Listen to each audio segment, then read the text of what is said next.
with the New York Times this weekend, the 80-year-old Supreme Court Justice Ruth Bader Ginsburg said of the current Supreme Court, quote, if it's measured in terms of readiness to overturn legislation, this is one of the most activist courts in history. Heather, in the same note, she said she wasn't going to retire just because President Obama, a Democrat, was in office. She was going to retire on her own sweet time. It is worth mentioning.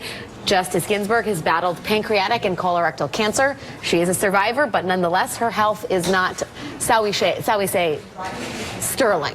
It was, I think, really a revealing interview this weekend to have a sitting justice say of her own Chief Justice that this is one of the most activist courts in history, and do it in a very judicial way, right? To just say, oh, only on the willingness to overturn legislation, but also you could see that this is one of the most corporate-friendly courts since the Lochner era, which is a little bit legal nerdy, right? But the idea that you've got workers, consumers, patients, all of whom have sort of run into the buzzsaw of the Roberts Court, which some people are calling the corporate court, is something that is actually a whole other way of looking at the legacy of this court. And Ben, in the New York Times